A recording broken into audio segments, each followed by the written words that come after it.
Welcome, everybody. Shabbat Shalom. I've been told that when I announced from the bima that people should sit on the right side for press freedoms, several people thought I said breastfeeding, and which is also fine, but I just want to clarify, I was talking about the press freedom series. But it's a good reminder of how information can be misconstrued and misheard and misrepresented. So for the record, we're in favor of breastfeeding at Beth Am. Left side.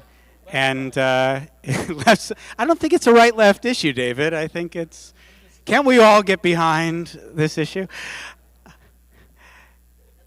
I do want to say just before we do introductions that it is Shabbat. And we're still in a synagogue. A number of you were here for services this morning and for Kiddush lunch. Some of you are coming just for the event, which is great. Because it is Shabbat, because it's our holy day, and because we're in a synagogue, I would ask that you respect the customs of the congregation here, and so that you shouldn't be writing or recording this event using cell phones and the like. If you absolutely have to be on your phone, I would just ask that you step outside. We really try to preserve a sense of sacred space and time here within our walls on Shabbat. I remember years ago I was taking our kids with Miriam to the Pumpkin Theater, and the director of the Pumpkin Theater, the kids theater, has this wonderful thing he says at the beginning where he says, we're trying to teach children good theater etiquette. So some of it is sort of halachic that we try, but also it's about, there aren't that many places to come and interact with actual human beings face to face anymore, and synagogues and churches and mosques are some of them. So we hope you feel it's a value to be here in person. Having said that, we actually do stream this as well, and so for those of you who wanted to record it but couldn't, you should be able to tweet it out or send it to friends later and show them what they missed. So I remember a couple of years ago looking at my calendar for the week and noticing the name David Simon on my calendar, and I asked someone in the office, I said, is that the David Simon? And this person, who I won't name in the office, said, who? This is Simon, probably. Right. How delighted I was, David, that you found your way to Beth Am. And I think I'm most delighted by the manner in which you came to the shul, because I know that you clipped an article, I don't know, was it like a couple years before you came, stuck it in a drawer and thinking maybe this is a place to check out when the time came. Which is really a reflection of how special this place can be. And now you and Laura, part of the Beth Am family, your daughter Georgia Ray was up here on the bima helping to lead En Kelohenu just a little while ago. And it's a reminder for me during this month of Shloshim for Ephraim Potts, just how blessed we are to have this quirky, dynamic, historic shul here in Reservoir Hill. For those who didn't know, Ephraim, I would say, was the patriarch of the congregation. Certainly he inherited that position from Dr. Kaplan when he passed away, and Ephraim kept this place going for many years, for decades, and I happened to be wearing a bow tie of Ephraim's this Shabbat. The daughters, his girls, invited me to go to his inner sanctum, which is the drawer of bow ties in his house, and pick out my own bow tie. Actually, Miriam picked this one because she has better taste than I do. So in his memory as well, someone who helped make this place what it is. Very briefly, David Simon is someone who doesn't need much of an introduction, especially in this town, but he's an author, journalist, television writer, producer. For years, he was a beat reporter for the Baltimore Sun. His contributions include Homicide and The Corner, The Wire, and now The Deuce. I want to assure anyone concerned that I'm not planning to ask David about The Deuce today. Those of you who got the joke understand why I made it, and those of you who didn't, I don't know, Google it after Shabbos. After Shabbos, definitely. All right, so I guess we'll start, if it's all right, and here's your mic. David, event is titled Press Freedoms Under Siege. And I'm curious, how do you feel? Like, are press freedoms under siege? I think they are. I would say I would be even more worried than I am. My worry about it is tempered by the fact that, how do I say this? If the populist, in quotes, if the populist president that we had elected was actually effective in a manner of governing, I think press freedoms would be even more vulnerable. As it happens, he's cut from the cloth of a lot of other demagogues, but he's not particularly effective at governing, and he's particularly alienating. So you're looking at a sort of a paralysis. He's a negative force. Can you imagine if they'd elected somebody who actually could go through the pretenses of putting a chicken in every pot? If it was a Huey Long, for example, that kind of populist, instead of this guy, I think the damage he could do would be even more profound. But as it happens, I am worried, and I feel that more than an attack on the press, which is encompassed in this, there's a general and growing contempt on both the left and the right for open speech, for something that has been an elemental force in any functional republic, is now being attacked as being either problematic if you're trying to govern, problematic if you're trying to preserve the republic, rather than the elemental asset of how we govern pluralistically.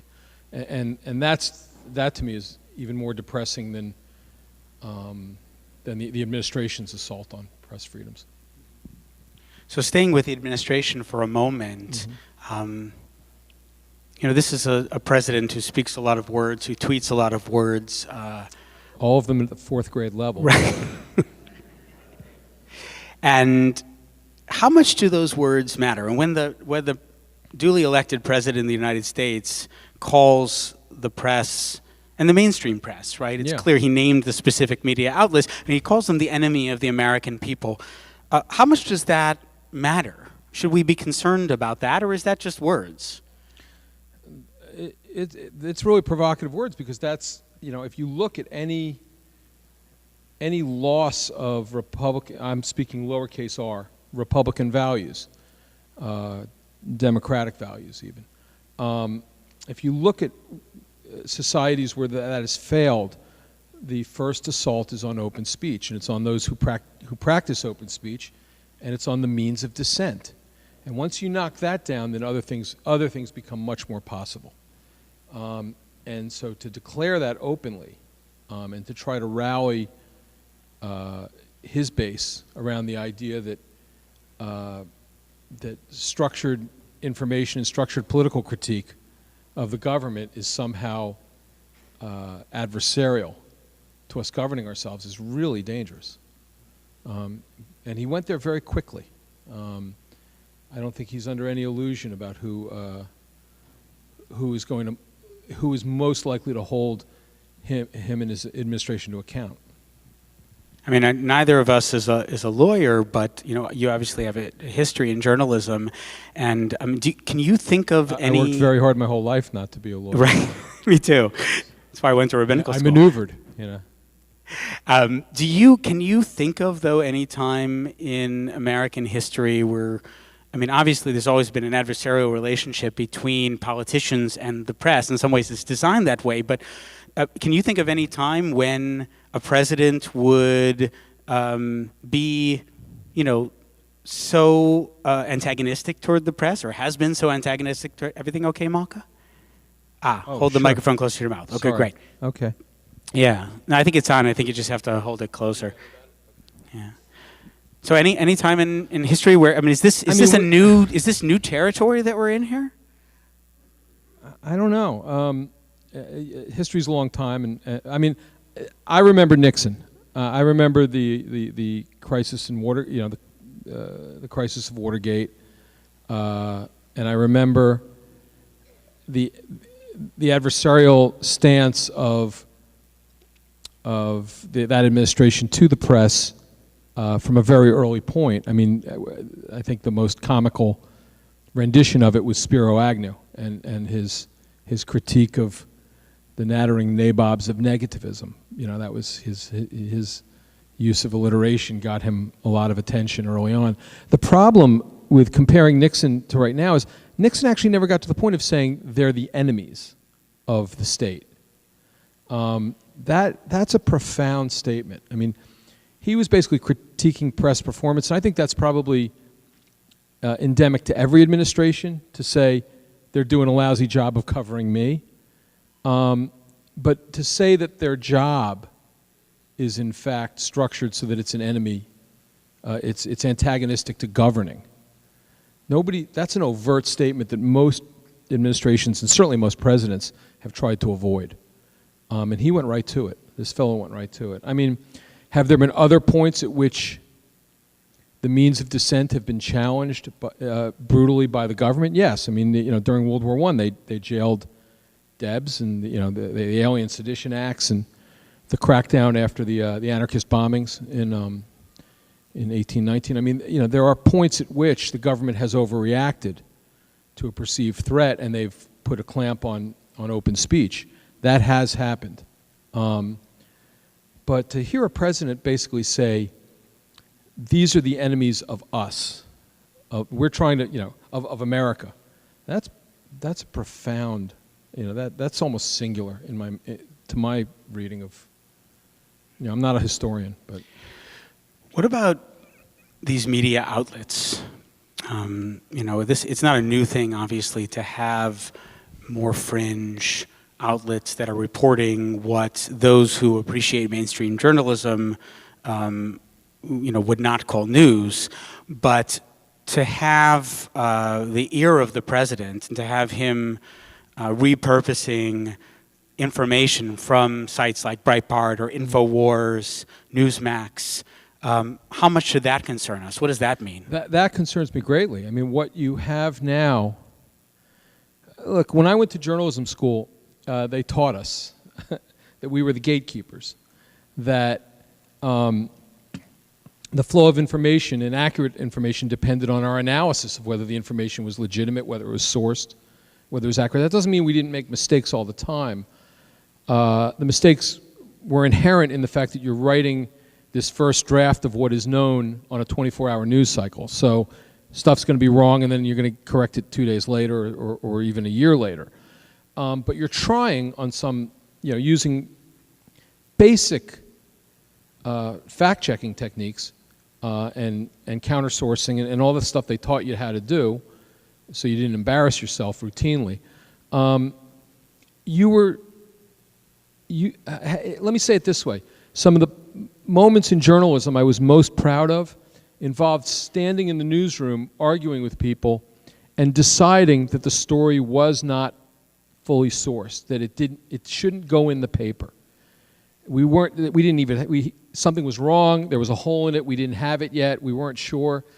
And when I can remember stories going into what we call the Metro Advance basket of the computer with HFO on it, hold for orders, meaning this is not ready, don't put this in the paper. There is no hold for orders on the internet anymore. If somebody has the thought, it's published. And you're seeing that in ways that are really destructive to the nature of what news and what accurate information is. There is no gatekeeper. The gatekeeper's dead. They killed him. And that's scary. Because what's replaced it is not only the idea that anyone can stand up and claim a fact, but that they're not even standing up and claiming a fact. The thing that is so frightening about the context of how Americans are receiving their information now is that it's anonymous. The anonymity of the internet is terrifying.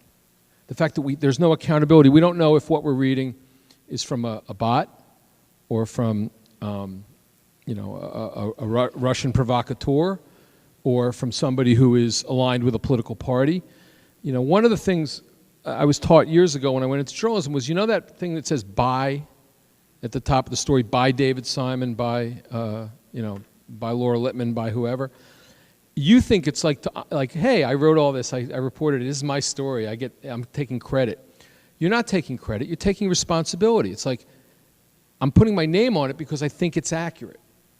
And I'm risking my name. Nobody's risking anything anymore on the internet. And the great corruptions of Twitter and social media, and to an extent, since they basically are, a half a step above or below the logic of social media when you're talking about Breitbart or InfoWars. The great scam there is basically nobody's taking responsibility for anything. They don't have to. They just have to move the needle in terms of public outrage or public opinion. So as opposed to what used to be a means of informing the citizenry, we now have gamesmanship. And it's gamesmanship that nobody has to take responsibility for. I think ultimately, if we're going to get control of this back, places like Facebook and Twitter and all of these social media corporations are going to have to insist on a certain amount of vetting, and we're going to have to end anonymity on the internet. And I don't know that anybody's ready to do that. So I'm scared. All right, so you brought up Twitter. So I have to ask, because you tweet a lot, and some of your tweets are provocative, and I've seen you sort of get into. So tell me about like when you're on Twitter. Well, I know you like to argue. You're Jewish, after all. So is there a distinction for? I mean, when you go on Twitter, I'm not anonymous. It says David Simon. It's like, this is who I am. So I don't tweet anything I don't believe to be true. I don't retweet anything that I don't believe is well reported. If I do make a mistake, I try to correct it in a subsequent tweet, rather than just sort of take it down and hide it. I try to say, it turns out that wasn't what I just sent to you 2 hours earlier. Was not a good, the story's been corrected. I try to use the same sort of fundamental logic that I grew up with, which was your byline's on it. Even if all you're doing is passing on what you think is accurate information or commenting, I got to own everything on there. But I'm usually contending with people who are, who are anonymous, they're pretending they're not anonymous. Those are the best ones. There's a picture of, some, nice-looking blonde housewife, but you're really talking to somebody who's been paid by the, they're being paid by the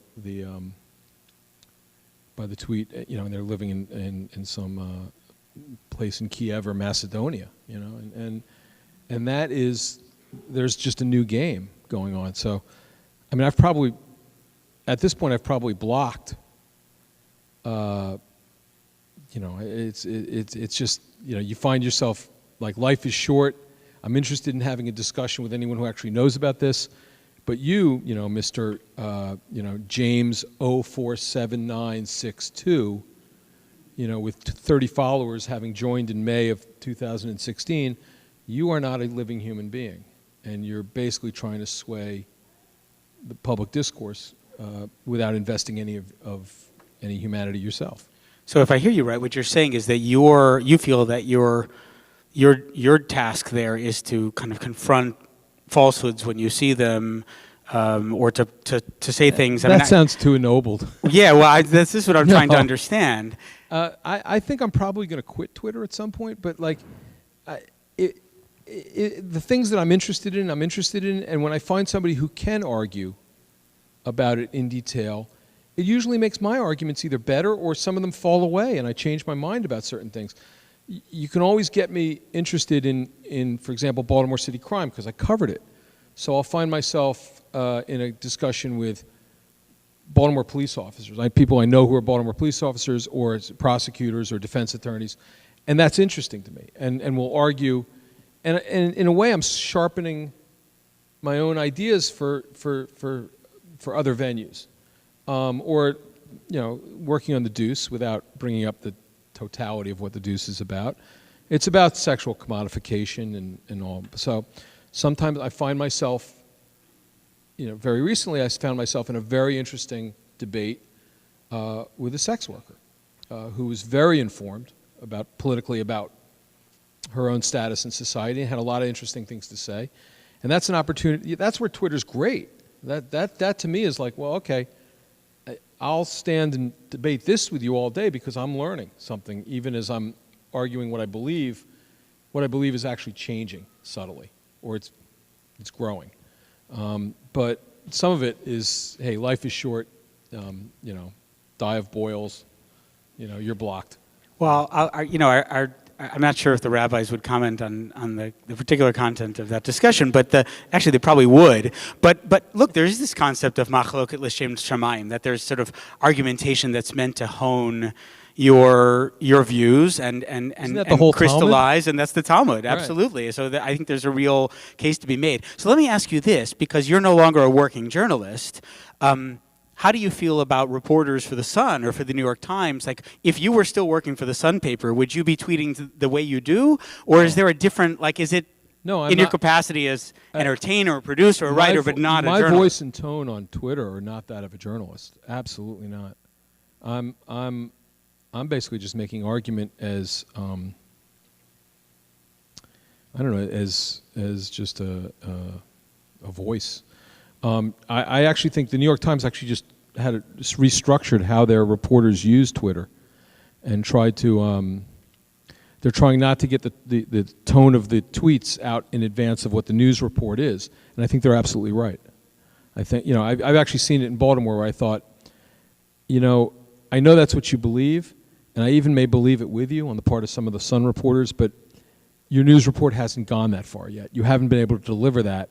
So your speculation here is inappropriate. I've actually thought to myself, you guys got to be careful. This is even though it doesn't feel like you're publishing, this is part of your news report now. If it's a reporter, it's self-identified as a reporter.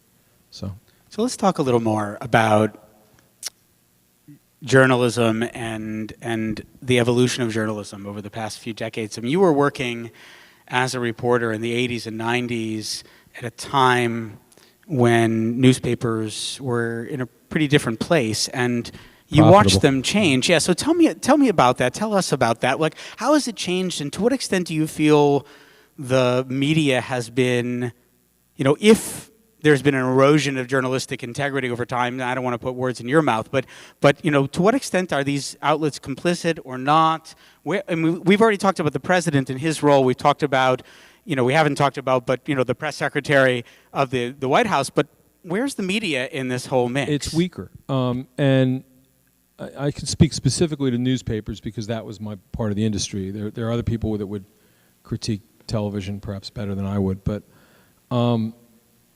I was there at the time that newspapers were incredibly profitable. Yes, there had been a lot of loss of afternoon papers, and major markets were becoming either one or two newspapers in my time, but those newspapers were monopolistic in the sense that they had all the department ads, they had all the classifieds. It was before Craigslist. They were guaranteed to be profit centers for the inevitable future, or that's the way the industry perceived itself. And at that moment, when profits were up at 30% and everybody was fattening up, and they did a terrible thing. And it happened here in Baltimore with the ASA Bowl, which is everybody sold to Wall Street. Everybody sold into chains. Family-run papers were made part of newspaper chains that were publicly traded. And so then who they were answering to were the Wall Street analysts, the people who said, 13, 14, 15% profits are not what we want to see from you. We want to see 27, 28, 29, 30. Well, the only way to do that at a certain point is to put out a crummier newspaper. And then assume that because it's a monopoly in a city that you're going to get all the ads anyway, so now there'll be more ads. The ad to news ratio will be higher. We'll buy out the more expensive older reporters who actually know the beats. We'll have a bunch of 20-somethings who very hungry, some of them are going to be good reporters, but they're coming in without any institutional knowledge. We're going to have less of them. So instead of there being 500 people covering Baltimore, eventually there'll be 120. And we'll make way more money from having reduced costs. And whether or not the news report is still, whether or not there's a reporter there to cover the zoning board or cover the Board of Estimates or cover the Baltimore County School Board, That's not our problem. It was an incredible act of profit-taking on the part of an industry that had given itself over to Wall Street, to market forces. You know, if you believe that market forces are going to do what's best for the society in any given moment, if you're still at that point of libertarian ideology, if Ayn Rand has gotten good to you, then you probably need to walk out on me right now, because like it does with every industry that has a public trust, Wall Street took the money, and that's all they did. So a lot of talent and a lot of resources was ushered out of the industry. I was the third buyout from the Baltimore Sun in 1995. There had been two before me. There would be something like 6 and then layoffs, 6 or 7 and layoffs. And they eventually went down to 120 people covering the same or a larger metro area, same problems, same, you know. And so people are working hard there at the Sun, but there's fewer of them and they can't get to as much. And that's been the disaster. And so what Trump and what people against open press and, you know, people who would prefer to operate without the construct of an open press are punching at, they're punching it at something that's already hollowed itself out. And the conceit of the industry, I have to say, was after the internet then arrived, which was after this point, after they'd already hollowed themselves out, then the internet, then they did something even more idiotic, which is they said, you know, these kids today, this speech actually happened at the Baltimore Sun. These kids today, they're surfing the web. And they'll see, we're going to put our stories on a website, and then they'll see our stories, and they'll want to subscribe and get the paper. I mean, you know, and the moment that any reporter who was thinking looked at like Google and saw where it was all aggregated and saw like you could look at anybody's story for free, you said to yourself, why is anyone going to buy the newspaper? That is the product. And they did that after they'd already hollowed it out so that they didn't have, I mean, if you think about it, the moment to salvage something out of the industry before the internet hit was make it something so essential. It covers everything in Baltimore. You know, you're going to find out what homes sold for in your neighborhood. You're going to find out what your school board did. You're going to find out what's happening at your high school. Make it so, the construct is that you can't live without it. That this is like, and then you charge online. You were already paying, people were already paying to get a full newspaper delivered to their doorstep. This is now online, so you actually make money off circulation. Because it used to be that it cost money to get you the paper, but we made it all on advertising. This was the moment where the advertising online was going to be worth nothing. But the circulation now, no trucks, no gas, no Teamsters. Now we make money every time you decide to subscribe to the paper. And so they had to think about it differently, and they failed. I mean, all the guys who made this mistake, they got their buyouts. They're on the golf course now at Hilton Head. They're fine. But they ran the industry into the ground. So it was a two-step process. First, we're going to gut the newspapers so they're not as good. And then once they're not as good, we're going to give it away for free. And somehow we're going to have an industry. It was insane. So back in February, when Trump was, so long ago, was newly in office, Stephen Miller, Jewish kid from L.A., went on Face the Nation. Yeah, we got to own him, don't we? Yeah, God help us, right? So this is what he said. Quote, our opponents, he was angrier when he said it, but this is what he said. Our opponents, the media, and the whole world will soon see, as we begin to take further actions, that the powers of the president to protect our country are very substantial and will not be questioned. So Bannon's gone, kind of. Priebus is gone. Last I checked, Miller still works at the White House. You know, you were a Jewish kid growing up in New York, opposite side of the country. Clearly, Washington, you know, Mr. Right. Yeah, oh, I'm Washington. I'm sorry. You know, Miller's, I would say, off the derech. Didn't quite learn what I would have hoped he would have learned in Hebrew school. But you're someone who grew up with, you know, what? Tell me about your own. Right? Yeah. What was his bar mitzvah parsha? I want to know. Yeah. I want to know what didn't stick. You know. And I hear you. I mean, it terrifies me to think. And I used to live in L.A. So, So what? Not what's different about you and him, but I'm curious about your Jewish story. Like, what do you feel like your career, whether it's as a writer or producer or a journalist, I mean, to what extent has that been informed by your own Jewishness? And if any, do you feel like, are there Jewish values that you feel are embedded or ought to be embedded in the work that you do? It's an interesting question because I certainly come from a particular line of lefty New Deal, New York Jewish. That is my DNA and my socio-political construct. But like, is there something innate to Judaism that argues for dissent and pluralistic thought and argument? Certainly argument, we know.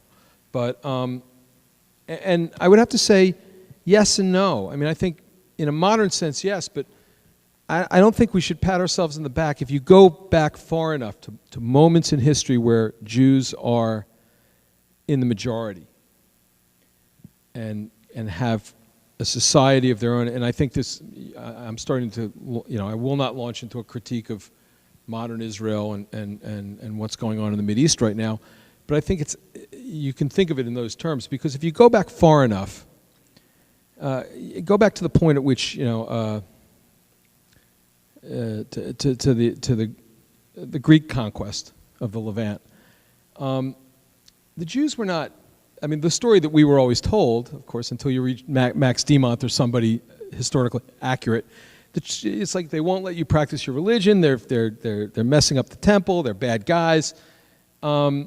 So the Maccabees had a revolt and restored goodness and righteousness, and that's what. And then you sort of read in detail about what happened when the revolt, and they were throwing guys out windows for speaking Greek. Once they had the upper hand, Jews were sort of no better than anybody else. And at the point of the Enlightenment, when Jews were still in the ghetto and still sort of vulnerable to sort of groupthink, they got, the last guy to question chosenness, they got a bet in and they threw Spinoza out. So, like, when we're in a group and when we think we have a collective vision of what society should be, we're kind of susceptible to the same things that beat up on dissent in other cultures.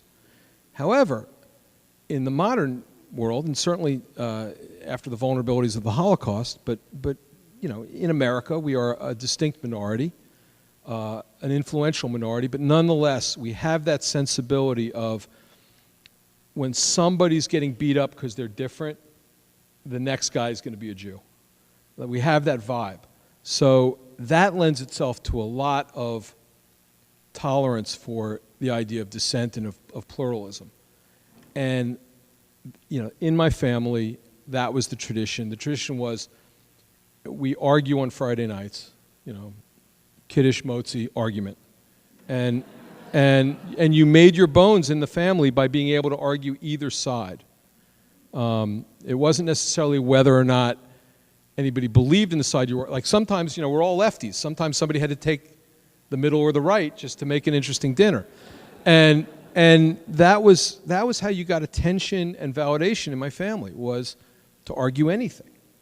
And so I think in a modern sort of Jewish, maybe even secular sense, and plus my dad was a journalism major, always wanted to be a reporter. I ended up being a reporter. It was a house of sort of books, and I think the last thing would be guys like I.F. Stone and all the New York writers of a particular era, political writers. They were debated. Murray Kempton, the guys who had columns, who had Breslin, they all sort of worked their way into our constellation of argument, and that was and I think that's fairly common among modern Jews. I think we're very good with the idea of dissonance, of cultural dissonance, because we have to live in it. We need a certain amount of dissonance or we're in trouble. The moment there's a American orthodoxy of who you're supposed to be and how you're supposed to be and what you're supposed to believe in, we're definitely not going to be on the inside. So there's always a wariness of that. So when you start hearing somebody getting beat up for venturing a dissent, I think we're better than most at addressing that. And there's a teaching that I've been thinking about a lot lately, going back to, just what's happening in the country, in the administration. So this teaching on Amalek, right, who's the sort of quintessential bad guy, villain, arch nemesis in Torah. And the description of Amalek in the book of Deuteronomy includes the statement how he sort of surprised us from the rear and attacked, and this is why he was so bad. And it says, Asher korcha baderach, when you were sort of on your way. And Rashi, a great 11th century commentator, says the word korcha, and he reminds us that it's related to the word kar, which means cold in Hebrew. So that what is it that Amalek really did? He sort of cooled us off. And what does that mean? Well, here we were like sort of hot to trot, out of Egypt, freed from slavery, feeling good about ourselves, feeling good about God, the promised land ahead of us. We were on our way, and along comes Amalek and kind of splashes cold water on this. And the image that Rashi uses is of a boiling vat of water, like a scalding tub. And along comes some schmo who jumps into the scalding, right? And he gets scalded. Like, it doesn't end well for Amalek in that battle. But by jumping into the tub, he lowers the temperature of the water just slightly so that the next enemy can come along and get in and survive. All right? The next one can go in and not be scalded, not be destroyed. And so I've been thinking about this a lot, because I wonder, like, what is the danger of what's going on with Trump and the way he speaks about the press? Will the rule of law hold? I think so. I hope so. But what are we opening up here? What's becoming possible because of things this? Are becoming possible in a and again I'll refer to this again, which is because I think a lot of people feel powerless at the rise of these totalitarian and fascistic opinions, that people are now venturing openly. And if you include those who are sort of promulgating it with the anonymity of social media, it feels like it's all over the place. There's a counter reaction to that, which is, in this sense of your metaphor, there's a counter reaction to basically throw open speech into the scalding fire. If open speech is capable of delivering, Milo and Ann Coulter and all the people behind her, who are basically trading in hate. If that's what open speech is, then maybe open speech isn't what we crack it up to be. And I think it's not only incredibly naive, it's disastrous tactically and strategically for people who believe in a republic to think that you can withdraw that you can pull open speech back and you can have it be a sharpened tool for the dissent when you need it.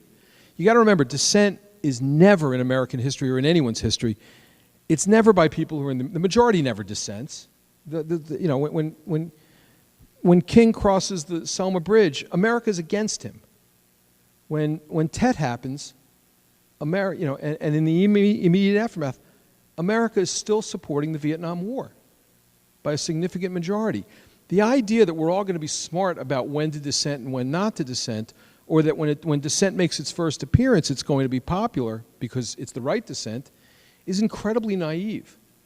And here's the thing: we have this government which, is demonstrating in your Miller quote, in Trump's every action, that they want to be authoritarian. They want this week he wants the authority over the judicial system. Next week it'll be over the press. Next week it'll be over, they're declaring that the presidency is basically imperial. And to fight that at this critical moment when open speech, the ability to dissent, the ability to assemble and to argue and to say no to that it's the biggest tool and the most important and the sharpest tool in your toolbox, civically. We're basically throwing it out. I mean, there's people on college campuses who are saying, I can't bear to hear this person venture these opinions. And so, you know, or to have, there's counter demonstration by people who I despise.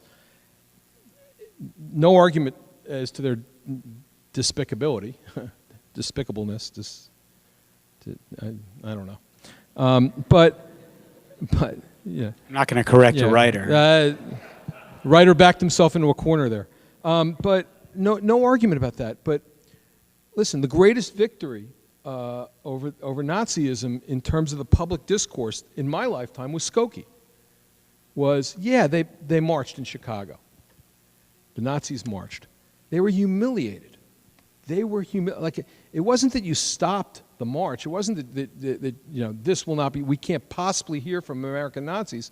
It's that 120 guys got out there and were dwarfed by the rest of America, and they looked ridiculous.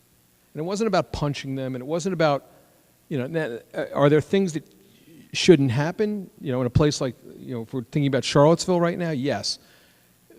That Charlottesville is more a function of gun laws, and the idea that you should be able to assemble and you should be able to voice any opinion, I'll defend that. The notion that you can show up fully armed to do that is a function of a Second Amendment problem. It's not a First Amendment problem. It's a violence problem.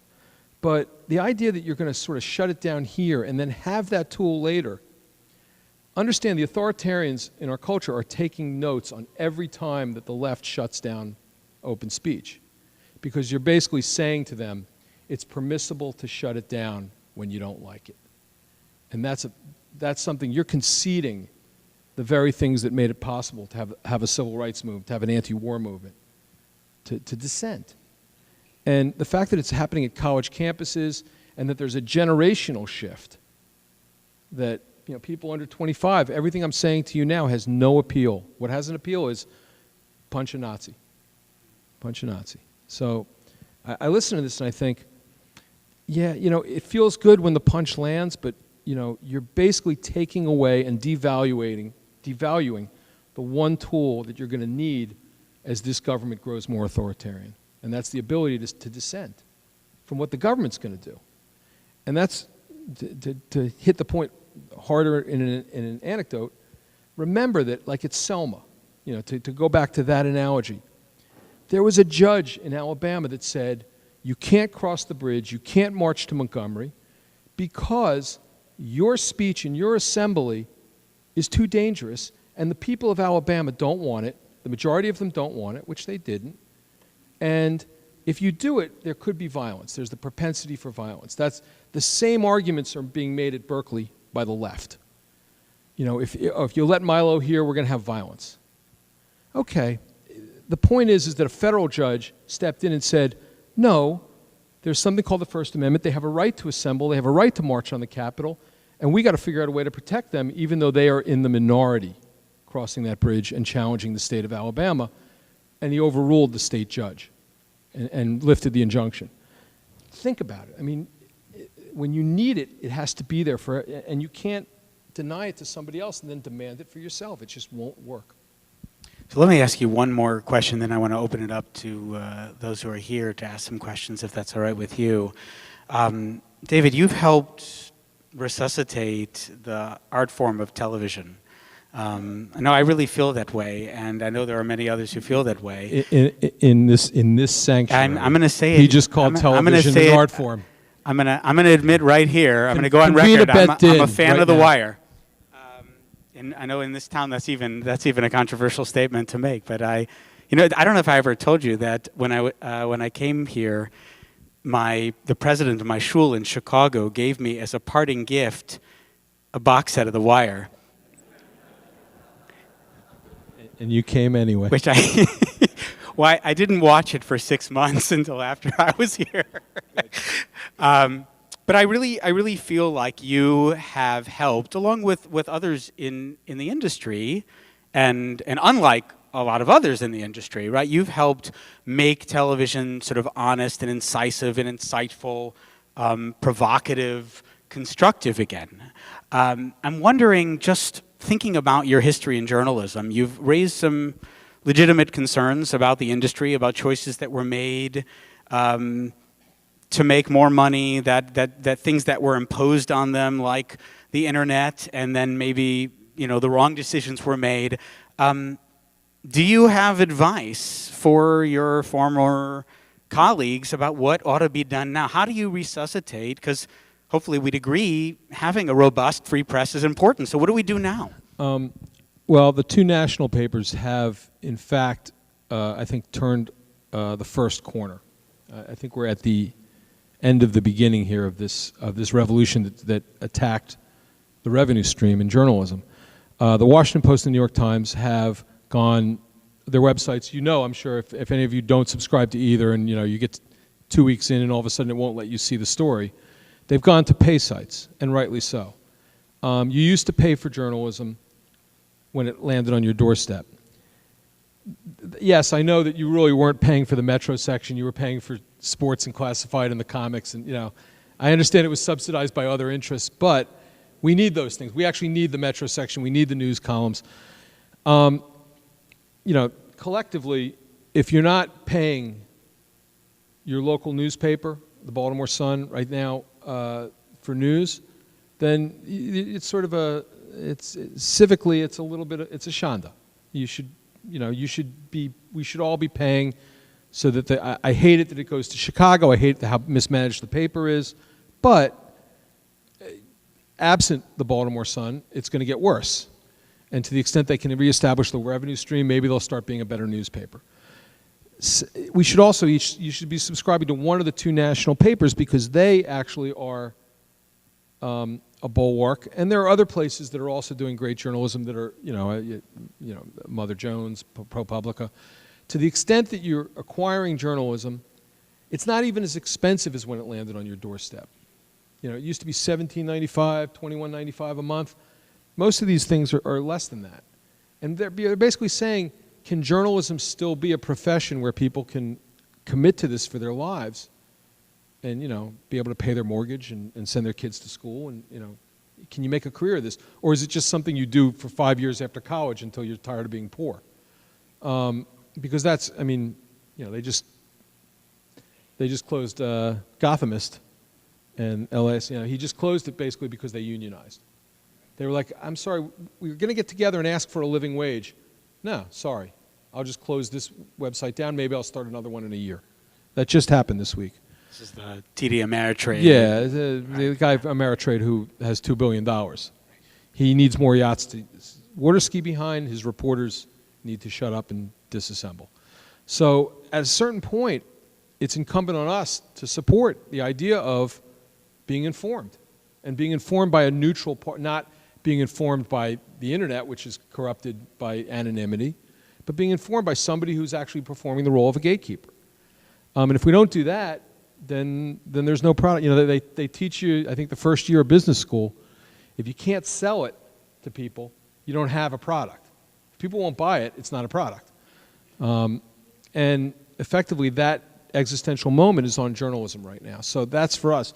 For people in the industry, you got to bite the bullet and say, we're going to a pay site. Nobody's getting anything for free. And if the AP is going to take our stuff, if a wire service, a collective, is going to take our stuff and hand it to Google for pennies, or for some other, or Yahoo or some other aggregator, then we're not giving it to the AP.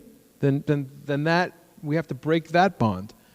We have to actually value our own product, which is something that newspapers didn't have to do at the critical moment where they had to make hard decisions about the internet. They didn't even value their own product. So why should readers? If they weren't going to charge for it, why should you? And now that the horse is out of the barn door, there's no other choice but to try to get it back in and to create a revenue stream so that people can do that job and provide society with an unaligned version of what happened yesterday and this week and this year. So if you're not subscribed, do the right thing. And if you are, know that you are doing the right thing. And if you're in the industry, know that you have to ask this hard question.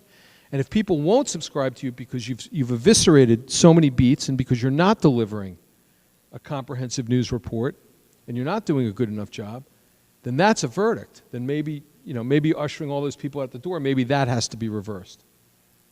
But it would have been a lot easier if they'd have come to that hard conclusion before they let all the talent go.